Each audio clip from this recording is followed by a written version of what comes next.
मुंबईला जायचंय तर मग 25 वर्षे सेवा देणाऱ्या विश्वासू गीतांजली ट्रॅव्हल्सनं जायचं।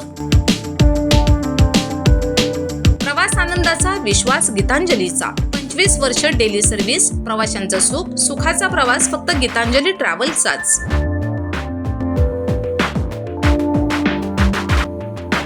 ऑफिस संपर्क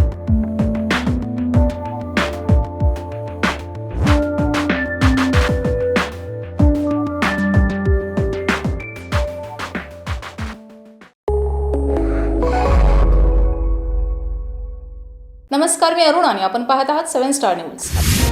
नेवरी विटा सातारा रोडवर नव्याने उभारलेल्या हॉटेल HB प्लसचा मोठ्या दिमाखात शुभारंभ संपन्न झाला। या कार्यक्रमास माजी आमदार पृथ्वीराज देशमुख, माजी जिल्हा परिषद उपाध्यक्ष दत्तू शेठ सूर्यवंशी, माजी पंचायत समिती सभापती मनीषा बागल, युवा नेते प्रकाश बागल उपस्थित होते। साई उद्योग समूहाचे सर्वेसर्वा चंद्रकांत बागल यांच्या शुभ हस्ते हा उद्घाटन सोहळा पार पडला। यावेळी माजी आमदार पृथ्वीराज देशमुख म्हणाले की हॉटेल HB प्लस हे लवकरच लोकांच्या पसंतीस उतरेल। तसेच ग्रामीण भागातील उद्योजकतेस चालना देणारे हे व्यवसाय आहे। अल्पावधीतच हे हॉटेल लोकप्रिय होईल असा मला विश्वास आहे। Bureau report 7 star news.